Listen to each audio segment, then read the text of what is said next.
दास म्हणता, माते कशाचे भय.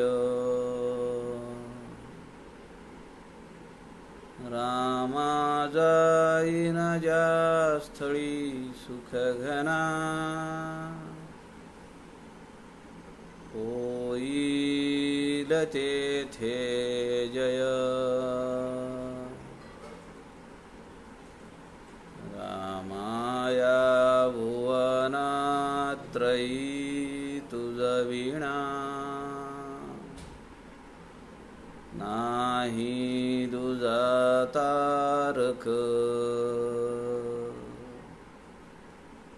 रामा तू सकलार्थ पूर्ण करीशी, तू तात मी बालक.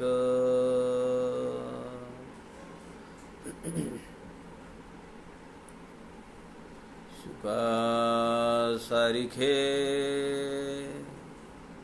पूर्ण वैराग्य ज्याचे, वसिष्ठा परी ज्ञान योगेश्वराचे.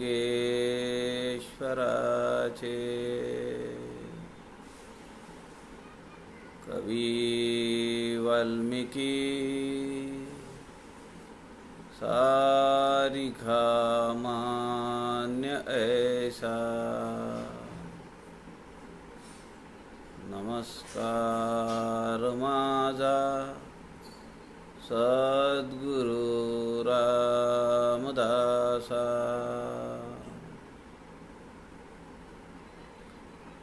मला वाटते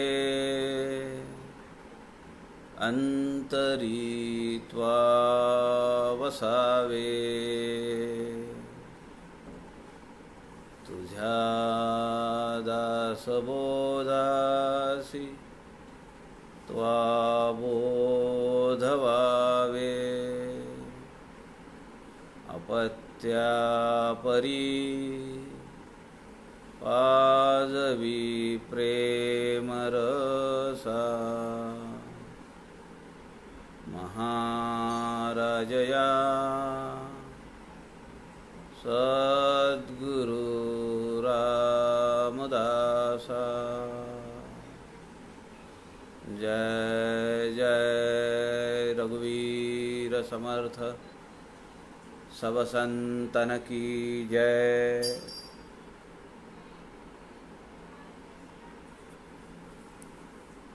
सज्जन हो नमस्कार. सद्गुरू समर्थ रामदास स्वामींच्या वाङ्मयाचा प्रचार प्रसार व्हावा म्हणून संत समागम या फेसबुक लाईव्ह पेजचे सूत्रधार आदरणीय प्रवीणजी शास्त्री दिवाकर यांनी आपल्याला हे व्यासपीठ उपलब्ध करून दिलेलं आहे. मागील वर्षभरापासून आपण राष्ट्रगुरू समर्थांच्या वाङ्मयातील अनेक आयाम, अनेक पैलू पाहत आहोत, त्याचं चिंतन करण्याचा प्रयत्न करतो आहोत.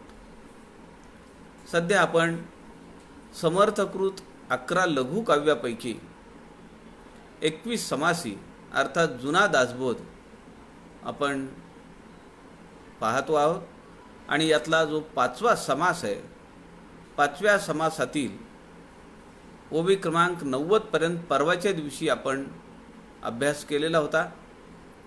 काल माहिती नाही, परंतु मी प्रयत्न करत होतो, पण मोबाईल डाटा, तो नेट प्रॉब्लेम, रेंज या सगळ्यामुळे काल काही समर्थांची सेवा घडू शकली नाही. त्यामुळे कालचा कालच्या ज्या ओव्या आहेत त्या ओव्या आपण आज पाहूया. 21 समासी या जुन्या दासबोधातील पाचवा समास सत्शिष्य लक्षण आणि त्यातली ओवी क्रमांक 90 पर्यंत आपण पाहिलेला आहे. श्रीराम समर्थ. श्रीराम. परपीडे विषयी तत्पर जैसे विंचू आणि विखार, तैसा कुशब्दे जिव्हार भेदी सकळांचे. श्रीराम. आपले झाकी अवगुण पुढिलास बोले कठीण, मिथ्या गुणदोषे विण गुणदोष लावी. श्रीराम. स्वये पापात्मा अंतरी पुढिलांची कणव न करी, जैसा हिंसक दुराचारी परदुःखे शिणेना. श्रीराम. दुःख पराव्याचे नेणती दुर्जन गांजिलेची गांजिती, श्रम पावता आनंदती आपुले मनी. श्रीराम. स्वदुःखे झुरे अंतरी आणि परदुःखे हास्य करी, तयास प्राप्त एमपुरी राजदूत ताडिती. श्रीराम. शिष्याच्या अंगी कुठल्या प्रकारचे दुर्गुण असू शकतात याचं वर्णन समर्थ या ओव्यांमध्ये करतायत. समासाचं नाव आहे सत्शिष्य लक्षण आणि वर्णन कुणाचं चालू आहे? या समासातल्या जास्तीत जास्त ओव्या दांभिकपणावर आहेत, खोटारडेपणावर आहेत, शिष्याच्या दुर्गुणांवर आहेत. तो कसा आहे, त्याला शिष्य तरी कसं म्हणायचं, त्याचं वर्णन, त्याच्या स्वभावाचं वर्णन समर्थ करतायत. परपीडेविषयी तत्पर जैसे विंचू आणि विखार, तैसा कुशब्दे जिव्हार भेदी सकळांचे. त्याचा स्वभावच आहे दुसऱ्यांना पीडा करणे, दुसऱ्यांना त्रास देणे, दुसऱ्यांचं वाईट चिंतने, यामध्ये त्याला मोठा आनंद आहे. ज्याप्रमाणे विंचू किंवा सर्प त्यांचा डंख मारतात आणि सगळ्या अंगाची लाही होते,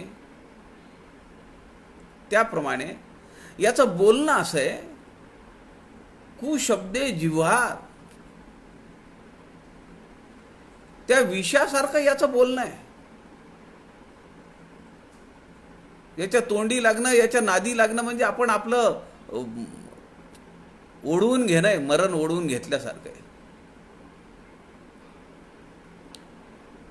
सगळ्यांचं अंतःकरण भेदतो, छिन्न विच्छिन्न करतो, त्याला त्रास देतो, असा हा व्यक्ती आहे. आपले झाकी अवगुण पुढिलास बोले कठीण, मिथ्या गुणदोषे विण गुणदोष लावी. श्रीराम. काय खासियत आहे याची? आपले झाकी अवगुण, आपल्यामध्ये जे दुर्गुण आहेत, अवगुण आहेत, त्याच्याकडे तो पाहत नाही, तो झाकून ठेवतो. आपले अवगुण वाटती गुण, हे तो करंटपणाचे लक्षण समर्थ सांगताय. पुढिलास बोले कठीण, इतरांना तो सारखं वाईट बोलतो, टाकून बोलतो, घाण बोलतो, आणि आपल्यात जे सगळे दुर्गुण आहेत तो ते लपवून ठेवतो. त्याच्याकडे तो पाहतच नाही, लपवून ठेवतो. झाकी, आपले झाकी अवगुण तो झाकून ठेवतो, म्हणजे त्याकडे पाहत नाही, दुर्लक्ष करतो. मिथ्या गुणदोषे विण गुणदोष लावी. काय अर्थ आहे? त्याचा स्वभाव एवढा वाईट आहे, जे दुर्जन लोक आहेत याचं त्यांचं जमतं, कारण हा सुद्धा दुर्गुणी आहे. आणि जे दुर्गुण लोक आहेत त्यांच्याशी याचं सख्य आहे, म्हणून काय करतो तो, त्यांना चांगले गुण लावतो. तो माणूस वाईट आहे, हा पण वाईट आहे. पण हा काय करतो, त्याचा भलेपणा मिरवतो. दुर्जनांना नसलेले तो गुण चिकटवतो, सद्गुण. आणि सज्जनांमध्ये जे गुण आहेत त्यांना तो दोष लावतो. म्हणून समर्थांचा शब्द पहा, फार सुरेख आहे. समर्थ म्हणतायत, मिथ्या गुण दोषे विण गुणदोष लावी. जे नाहीये, सज्जनांमध्ये दुर्गुण असतील का, पण याला सज्जन आवडत नाहीत, म्हणून तो सज्जनांना दोष लावतो. आणि जे दुर्गुण लोक आहेत, दुर्जन लोक आहेत, त्यांच्याकडे सद्गुण नाही आहेत, ते वाईटच. पण हा काय करतो, याची त्यांची मैत्री असल्यामुळे, हे सगळे एका गोत्राचे लोक आहेत ना. वाईट माणसाला वाईट माणूस चांगलाच वाटतो. खिसे कापणाऱ्या माणसाला पैसे उचलणारा माणूस चांगला वाटतो. पैसे उचलणाऱ्या माणसाला दरोडे टाकणारा माणूस चांगला वाटतो. दारू पिणारा माणूस त्यांना चांगलाच वाटणार. सगळ्यांशी भांडणारा माणूस त्यांना चांगलाच वाटणार, कारण हे सगळे साम्य आहे. आणि त्यांचं मोठेपण करण्यासाठी दुर्जनांना नसलेले तो सद्गुण चिकटवतो. म्हणून समर्थ या ठिकाणी शब्द वापरतात, मिथ्या गुण दोषे विण गुणदोष लावी. स्वये पापात्मा अंतरी पुढिलांची कणव न करी. जैसा हिंसक दुराचारी परदुःखे शिणेना श्रीराम. स्वये पापात्मा अंतरी, तो स्वतः पापी आहे, वाईट बोलतो, वाईट कर्म करतो, आळशी आहे, अनेक दुर्गुण ठासून भरलेले आहेत, सज्जनांचा घात करतो, संतांची टवाळी करतो. स्वये पापात्मा अंतरी पुढिलांची कणव न करी. आणि कुणी जर आज अडचणीत असेल, संकटात असेल, तर त्याच्याबद्दल याला काही वाटत नाही, कणव येत नाही, याच्या हृदयाला पीळ पडत नाही. जैसा हिंसक दुराचारी पर दुःखे शिणेना. कुणाला वाटतं दुसऱ्याचं दुःख शीतल, कुणाला वाटतं? जो दुराचारी आहे. अहो, आपल्याला साधं आपली ओळख पाळख जरी नसली तरी आपल्याला एखाद्याचं दुःख बघितलं तर आपलं मन तुटतं, आपल्याला कळवळा येतो. याला तसं काहीच वाटत नाही. पर दुःखे शिणेना, याला काही वाटत नाही. उलट हा आनंदात बघतो समोरचा माणूस कसा तळमळतोय, कसा संकटात पडला आहे. समर्थ दासबोधामध्ये म्हणतात, दुसऱ्याच्या दुःखे दुःख व्हावे, परसंतोषे सुखी व्हावे. प्राणी मात्रास मिळवून घ्यावे, बऱ्या शब्दे श्रीराम. आपल्या पुरुषार्थ वैभवे बहुतास सुखी करावे, परंतु कष्टी करावे हे राक्षसी क्रिया श्रीराम. काय मग शब्द वापरलाय समर्थाने, राक्षसी क्रिया. आपण विचार केला पाहिजे. आम्हाला दुसऱ्याच्या दुःखाचं दुःख पाहून आम्हाला दुःख होतंय का, आमचा जीव तुटतो का? परसंतोषे सुखी व्हावे, दुसऱ्याचं सुख पाहून आम्हालाही आनंद होतो का? समर्थ म्हणतात, प्राणी मात्रास मिळवून घ्यावे बऱ्या शब्दे. चांगलं बोलावं, गोड बोलावं, मृदुवचनी असलं पाहिजे, मितभाषी असलं पाहिजे, थोडक्यात बोललं पाहिजे. ही सगळी गुण कुणाकडे आहेत? हनुमंतरायाकडे आहेत. पहिली वेळ जेव्हा झाली ऋष्यमुख पर्वताच्या पायथ्याला, प्रभू श्रीरामचंद्र आणि लक्ष्मण यांची आणि एका गुरुजीच्या वेशामध्ये हनुमंत आले, तेव्हा ती झालेली भेट आहे.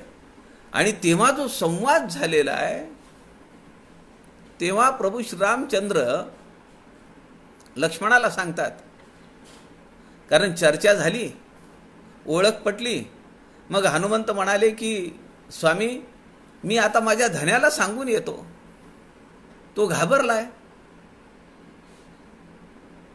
त्याला मी सांगून येतो की ही आपले मित्र आहेत, तुम्ही इथंच थांबा. तो जो काही संवाद झालेला आहे, तो संवाद, त्यावर प्रभू श्रीरामचंद्र लक्ष्मणाला म्हणतात की याच्या एवढं व्याकरणाचं ज्ञान कुणाला नाहीये.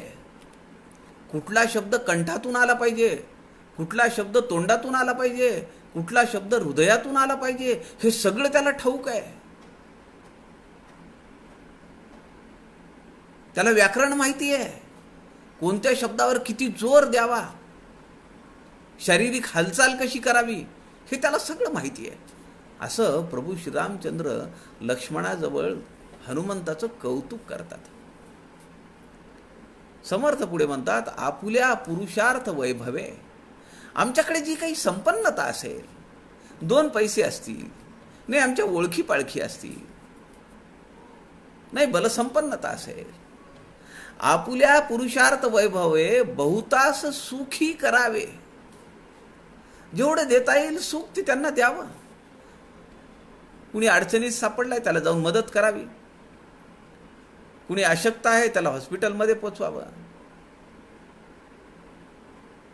कुणी दारिद्र्यावस्थेत आहे त्याला 2 पैसे द्यावेत. कुणाचा छळ होत असेल त्या छळातून त्याची मुक्तता करावी. समर्थ म्हणतात हे सगळं आपल्याला जमलं पाहिजे, परंतु कष्टी करावे हे राक्षसी क्रिया. आपण दुसऱ्याला सुखी करतो का कष्टी करतो? त्याला सुख देतो का आपण त्याचं वाईट करतो? आता हा जो शिष्य अशा दुर्गुणांनी भरलेला आहे. पुढे समर्थ म्हणतात, दुःख पराव्याचे नेणती, दुर्जन गांजिलेची गांजिती, श्रम पावता आनंदती, आपुले मनी श्रीराम. दुःख पराव्याचे नेणती,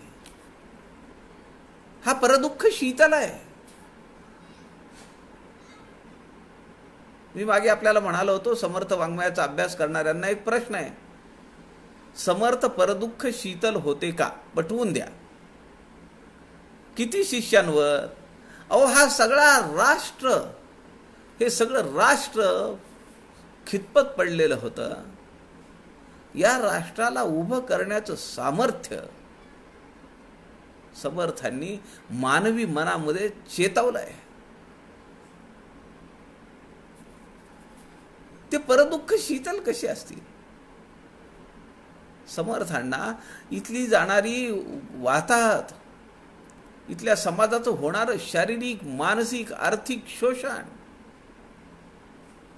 त्यांच्यावर लादली जाणारी गुलामी,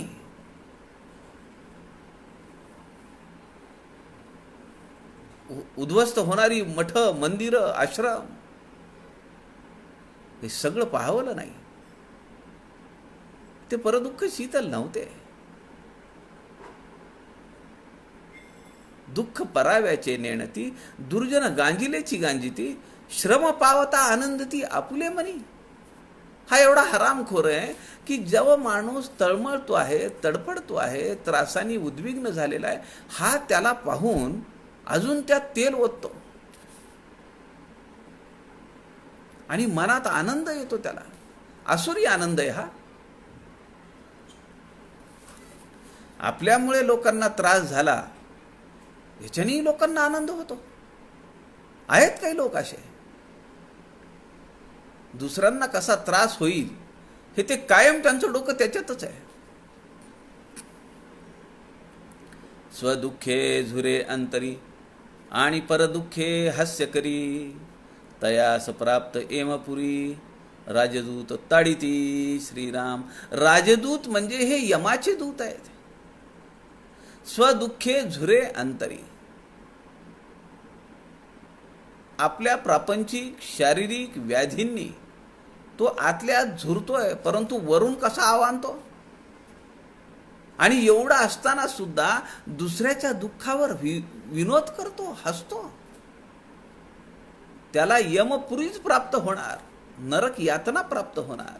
आणि तिथे यमाचे दूत त्याचं ताडण करतील असं समर्थ सांगतायत. असो ऐसे मदांध बापुडे, तयासी भगवंत कैचा जोडे, जयास सुबुद्धी नावडे, पूर्वपातके करुणी श्रीराम. काय असतं, माणूस पूर्वी जसा वागला, पूर्वजन्मी जसं त्यांनी कर्म केलं, आपल्याला माहिती आहे त्रिविध ताप, आध्यात्मिक, आदिभौतिक आणि आदिदैविक ताप. शुभाशुभेण कर्मणा.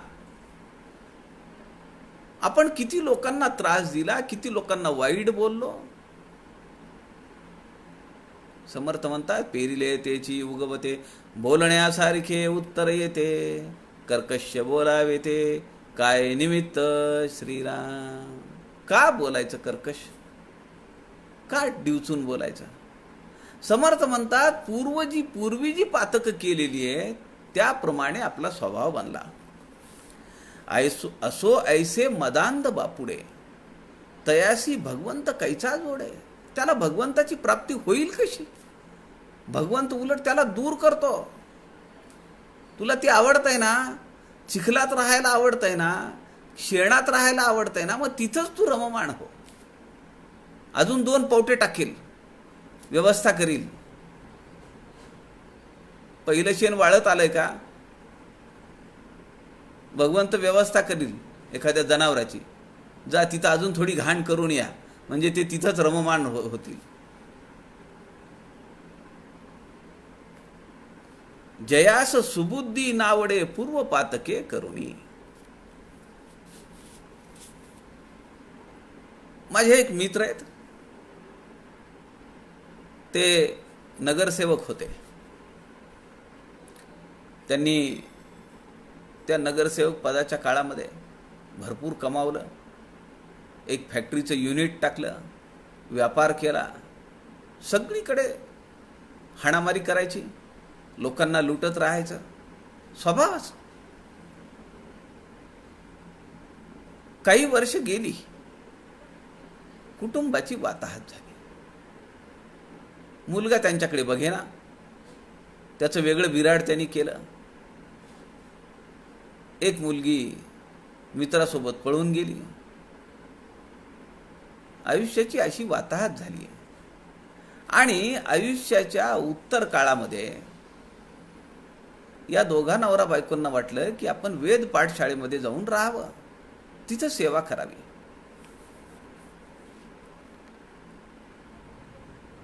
पण काय असतं की जी पातकं केलेली आहेत त्याचं फळ भोगायचं आहे ना. वेद पाठशाळेत हे जाऊन राहिले, काही महिने राहिले असतील की त्यांच्या लक्षात असं आलं आपली तब्येत ठीक नाहीये, वजन भराभर कमी होत आहे, दम लागतोय, अशक्तपणा येतोय. त्यांनी तपासण्या केल्या आणि लक्षात आलं की तुम्हाला एक असाध्य आजार झालेला आहे. ते कुटुंब परत त्यांच्या गावी आलं. त्यांची माझी भेट झाली. मी त्यांना विचारलं, कसे चाललेत दिवस, सद्गुरूंच्या जवळ सेवा करणं, वेद पाठशाळेमध्ये राहून त्यांना मदत करणं आयुष्याचं भाग्य आहे. तेव्हा त्यांनी मला सगळा पाढा वाचून दाखवला आणि नकळतपणे त्यांनी त्यांच्या पूर्वपातकांची कबुली दिली. समर्थ या ठिकाणी म्हणताय, जयास सुबुद्धी नावडे, पूर्वपातके करुणी. त्याला सुबुद्धी होणारच नाही. आणि समजा इकडून तिकडून झालीच तर ती जी पातक आहेत ती त्याच्या समोर दत्त म्हणून उभे राहतात आणि त्याला सुखाने जगू देत नाहीत. तयास देहाच्या अंती गात्रे क्षीणता पावती, जीवलगे ओसंडिती जाणवेल तेव्हा श्रीराम. आपल्या घरातली ज्यांच्यासाठी हे सगळा आटापिटा केला, ज्यांच्यासाठी फॅक्टरी उभी केली, दुकानं वाढवली, त्या पोरांनीच काही ठेवलं नाही, यांना घरात राहू दिलं नाही. किती समर्थांचं सूक्ष्म निरीक्षण आहे. तयास देहाच्या अंती, असा जो माणूस आहे त्याला आयुष्याच्या शेवटी गात्रे क्षीणता पावती. ज्या शरीराच्या बळावर खोटं नाटं बोलून, दम देऊन, धाक दाखवून पैसा मिळवला, ती गात्र सगळी क्षीण झाली आहेत. अनेक असाध्य आजार लागलेले आहेत. जीवलगे ओसंडती जाणवेल तेव्हा तेव्हा त्याच्या लक्षात येतं की अरे मी जे काही केलं, ज्यांच्यासाठी केलं, ते तर कुणीही माझ्यासोबत नाहीये. उलट त्यांनी मला घराबाहेर काढलं. माऊलींनी फार सुरेख दृष्टांत दिलाय. इथं समर्थ तर सांगतायत की तेव्हा त्याला त्याची जाणीव होईल, पण ही सगळ्यांनाच होते का हो? सगळेजण कबुली देतात का? नाही होत. असं जाणीव सगळ्यांना नाही होत.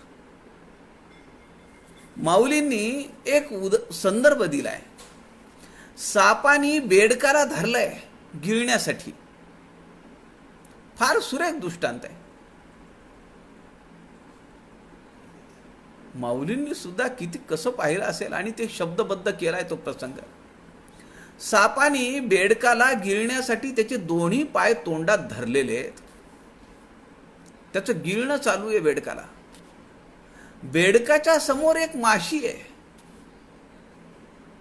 आणि त्या माशीला गिळण्यासाठी बेडूक आपली जीभ तिथपर्यंत पोहोचवण्याचा आटापिटा करतोय. जीवनाचं विदारक दर्शन माऊलींनी घडवलंय. मानवी जीवनामध्ये असे अनेक प्रसंग आहेत. आम्ही खड्ड्यात आहेत असं पाहतो, तरी पण आम्ही दुसऱ्याला लुटण्याचा प्रयत्न चालू ठेवतो. आमचं काही राहिलं नाही. आम्हाला जाणीव आहे जे मागोमाग केलं ते चुकीचं आहे, तरी पण प्रसंग जर पडला तर आम्ही दुसऱ्याला लुटण्याचं काम चालू ठेवतो. माऊली म्हणतीये, बेडूक सापाची तोंडी. बेडूक कुणाच्या तोंडात आहे? सापाची तोंडी. जातसे सबूड बुडी. अख्खा गिळला जाणार आहे तो. जातसे सबूड बुडी, तो मक्षिकाची या कोडी. स्मरेना काही. आपला जीव जाणार आहे काही क्षणात, हे त्याच्या लक्षात आहे. तरी पण तो पुढे बसलेल्या माशीला आपली जीभ टाकून तिला पकडण्याचा प्रयत्न करतोय. काय जीवन आहे?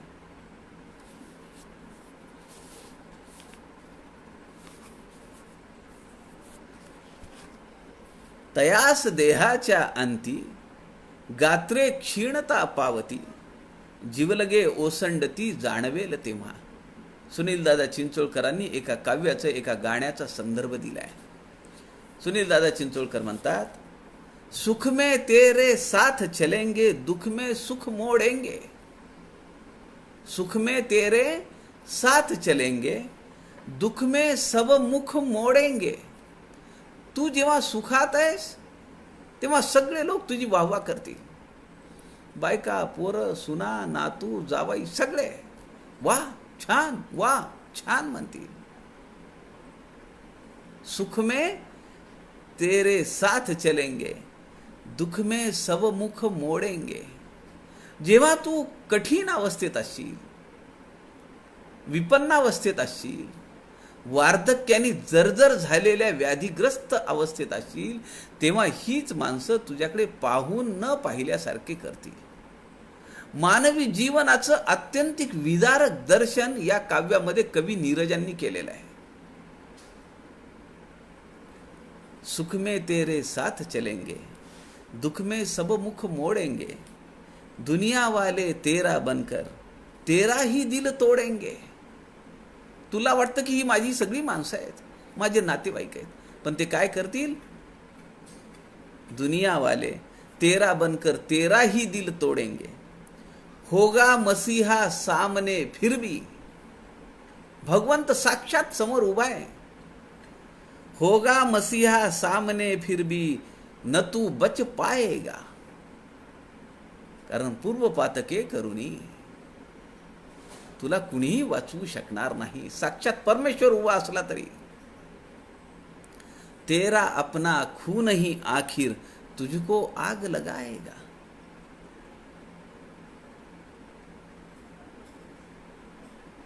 तेरा अपना खून ही आखिर तुझको आग लगाएगा.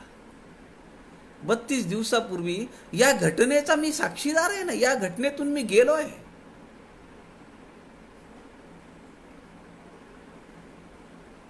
आपला मुलगाच आपल्याला चिता देतो, आपला मुलगाच आपल्याला अग्नी देतो. जिवंत असताना ही कल्पना तरी सहन होईल का हो? मानवी जीवनाचं वास्तव आणि भयानक दर्शन या काव्यात आहे. तेरा अपना खून ही आखिर तुझको आग लगाएगा, आसमान में उडने वाला मिट्टी में मिल जाएगा. खूप प्रसिद्ध गाणं एका काळचं. त्यामुळे फार फडफड फडफड करत वर जाऊ नये.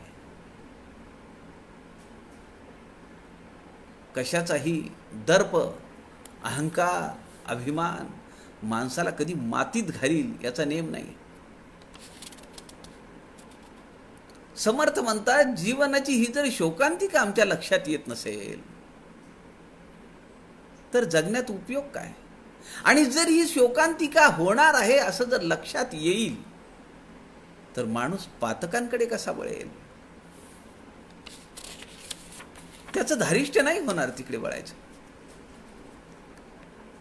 असो ऐसे गुणा वेगळे, ते सशिष्य आगळे, दृढ भावार्थे सोहळे, भोगिती स्वानंदाचे श्रीराम. आता समर्थ इथं थांबवतायत. म्हणतात आता खूप झालं. त्यांनाही कंटाळा आला समर्थांना. किती दुर्गुण सांगावेत. माणूस खराच एवढा दुर्गुणी असतो का?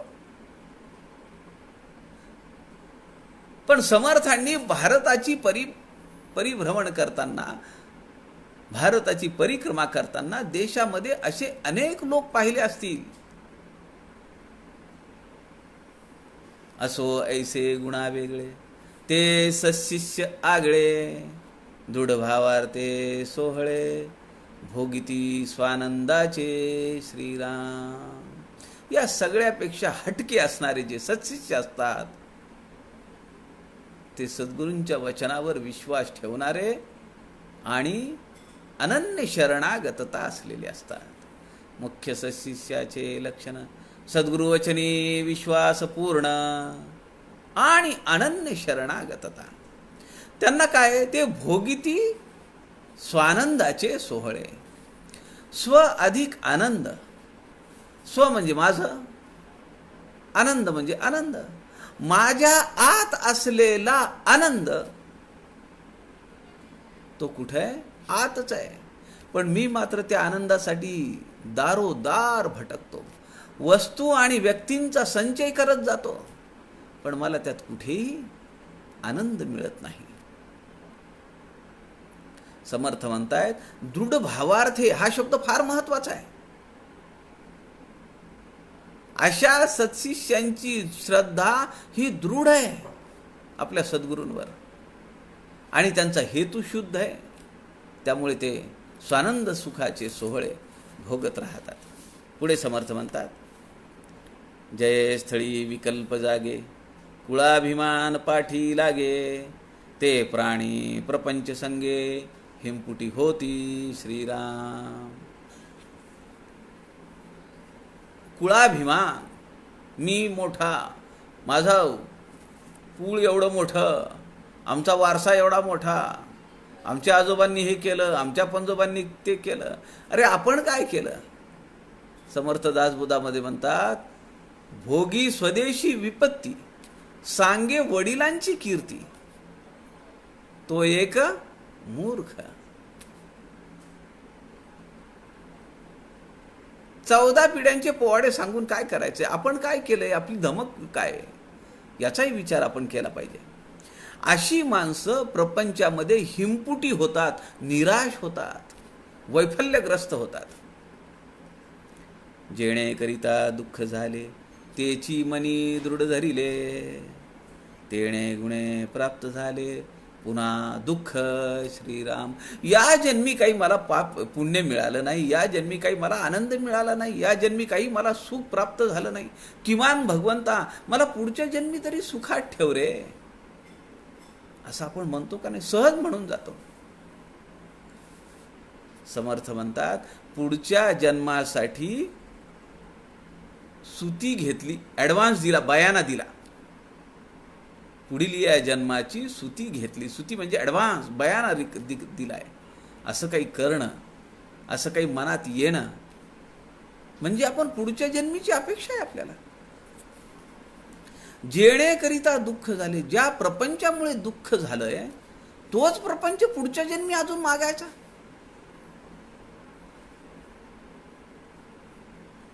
समर्थांनी पुढे फार वास्तव मांडलंय. आपण कधीच विचार नाही केला. संसार संगे सुख झाले, ऐसे देखिले ना ऐकिले, ऐसे जाणून अनहित केले, ते दुःखी होती स्वये श्रीराम. समर्थ म्हणतायत अरे बाबा, मी एवढा देश फिरलो, एवढ्या लोकांकडे गेलो, एवढ्या गावोगाव फिरलो, पण मी कुणाला पाहिलं नाही आणि कुणाला ऐकलं देखील नाही की प्रपंचामध्ये त्याला सुख झालंय. संसार संगे सुख झाले, ऐसे देखिले ना ऐकिले, ऐसे जाणून अनहित केले, ते दुःखी होती स्वये श्रीराम. संसारामध्ये राहून पुन्हा संसार करणे, पुन्हा संसार करणे, पुन्हा प्रपंचात लिप्त होणे, यातून काहीही साध्य होणार नाही. संसारी सुख मानिती, ते प्राणी मूढमती, जाणून डोळे झाकिती, पडत मूर्ख श्रीराम.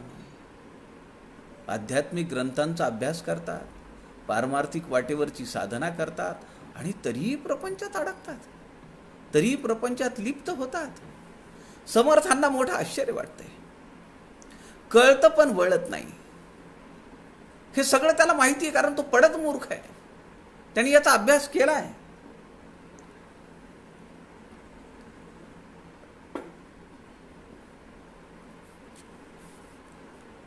महाभारतातला प्रसंग आहे. जानामि धर्मम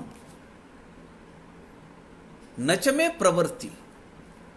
मला धर्म काय आहे, सदाचार काय हे माहिती आहे, परंतु मी तसा वागत नाही. जानामि अधर्मम, वाईट काय हेही मला माहिती आहे. नचमे निवृत्ती, पण त्यातून मुक्त व्हावं, त्यातून बाहेर पडावं असं मला वाटत नाही. प्रपंच सुखे करावा. आता समर्थ, मला याचं आश्चर्य वाटतंय की एवढं वास्तव दर्शन पुढे आणल्यानंतर सुद्धा समर्थ काय म्हणतात, कारण त्यांना माहिती आहे सगळेच काही निसंग नाही होऊ शकत.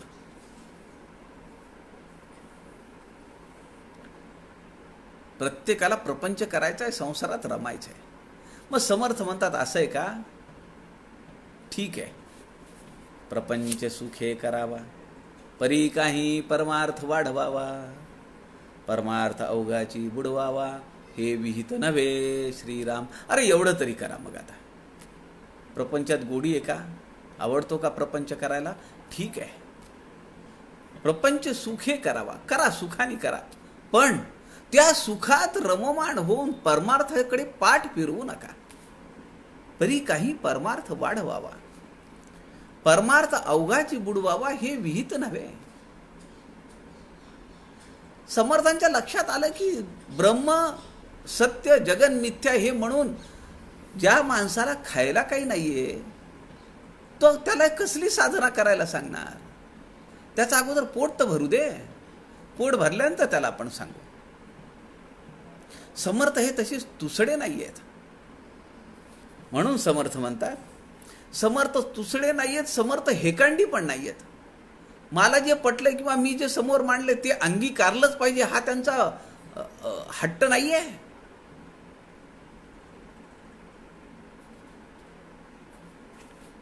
समर्थ म्हणतात आधी प्रपंच करावा नेटका. नवीन दासबोधामध्ये मग घ्यावे परमार्थ विवेका, येथे आळस करू नका विवेकी हो श्रीराम. म्हणून सावधानपणे प्रपंच परमार्थ चालवणे, ऐसे न करिता भोगणे नाना दुःख श्रीराम. सावधानपणे दोन्ही पातळ्यांवर चाललं पाहिजे, अरत्र आणि परत्र, ऐहिक आणि पारलौकिक दोन्ही जीवन आमची संपन्न झाली पाहिजेत. प्रपंची जो सावधान, फार गोड ओवी आहे. प्रपंची जो सावधान तो परमार्थ करील जाण, प्रपंची जो अप्रमाण तो परमार्थी खोटा श्रीराम. ज्याला प्रपंच सावधपणे करता येत नाही, नीतीने करता येत नाही, नियमाने करता येत नाही, मर्यादेने करता येत नाही, तो परमार्थ सुद्धा दुटप्पी भावनेनंच करील. याची किती उदाहरणं पाहिजेत. आपण विचार करा, आपल्या डोळ्यासमोर लांब लचक यादी येईल. जी माणसं प्रपंचात खोटारडी आहेत ती परमार्थातही खोटारडीच आहेत. म्हणून समर्थ म्हणतात, ठीक आहे तुम्हाला प्रपंच करायचा आहे ना, मी तर प्रपंचामध्ये कुणाला सुख झालं हे ऐकलं नाही आणि पाहिलंही नाही, पण तुम्हाला जर तसं वाटत असेल तर हरकत नाही, प्रपंच सुखे करावा का परी काही परमार्थ वाढवावा. वाडवडिलांनी जे करून ठेवलंय त्याच्यात वाढ केली पाहिजे ना.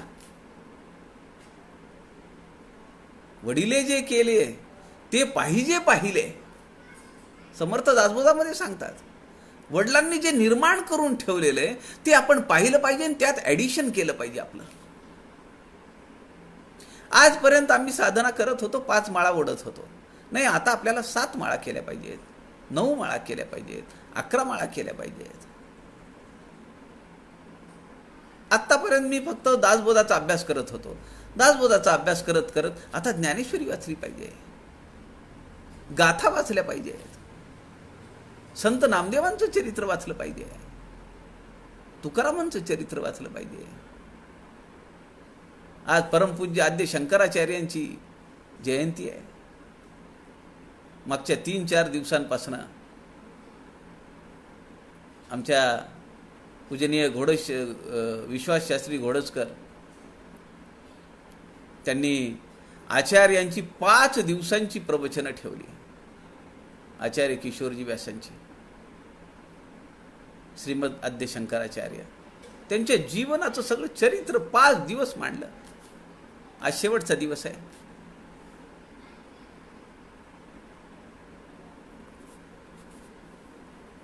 काही परमार्थ वाढवावा, परमार्थ अवघाची बुडवावा हे विहित नव्हे. इथे श्री रामदास म्हणे, ऐसी शिष्यांची लक्षणे सांगितली ते जाण, शोती ओळखावे श्रीराम. समर्थ म्हणतात, अशा प्रकारे मी शिष्यांची लक्षणं सांगितली आहेत. सत्शिष्य कसा आहे, असत्शिष्य कसा आहे, भामटा कसा आहे, दृढ श्रद्धा असलेला कसा आहे. श्रोत्यांनी ती नीट समजून घेतली पाहिजे, त्याच्यावर चिंतन केलं पाहिजे, अशी अपेक्षा समर्थांनी या 5व्या समासाच्या शेवटी व्यक्त केली आहे. समर्थांनी प्रपंच करायला सांगितला, नाथांसारखा प्रपंच करायला सांगितला. नाथांनी प्रपंचही केला आणि परमार्थही केला. आम्ही प्रपंच करताना ठाकूरांचं एक वाक्य लक्षात ठेवा. रामकृष्ण परमहंस नेहमी सांगत, प्रपंच दाईसारखा केला पाहिजे आणि परमार्थ आईसारखा केला पाहिजे. आलं लक्षात? आम्ही प्रपंच करतो आहोत म्हणजे आमचा गृहस्थाश्रम चालू आहे. आम्ही गृहस्थ आहोत, पण आमचं जगणं कसं आहे, आश्रमवत आहे, म्हणून गृहस्थाश्रम आहे. समर्थ सांगतात, असं जीवन ज्याला जगता येतं तो सत्शिष्य होऊ शकतो. जीवनाचा कधीही कुठल्याही क्षणी कायापालट होईल, सद्गुरूंची कृपा होईल, एका क्षणात सगळं घडेल. आणि याची देही याची डोळा आम्हाला स्वानंद सोहळा उपभोगता येईल. जो आनंद आमच्यातच आहे, सच्चित आनंद आहे, तो आम्हाला उपभोगता येईल.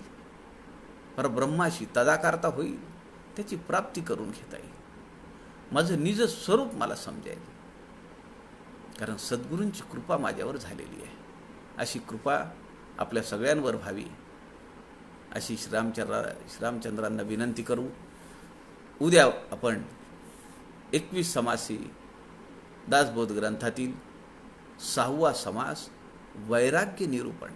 एवढी लक्षणं ऐकल्यानंतर, एवढा प्रपंचाचा कीस पाडल्यानंतर, जीवनाचं एवढं सगळं पोस्टमार्टम केल्यानंतर आता वैराग्य उत्पन्न होईल का नाही? म्हणून पुढचा जो समास आहे तो वैराग्य निरूपणाचा आहे. तो उद्या दुपारी 3च्या सत्रामध्ये आपण पाहूया. आपल्या सगळ्यांच्या हृदयस्थ परमेश्वराला वंदन करतो. झालेली सेवा समर्थांच्या चरणी अर्पण करतो. जय जय रघुवीर समर्थ.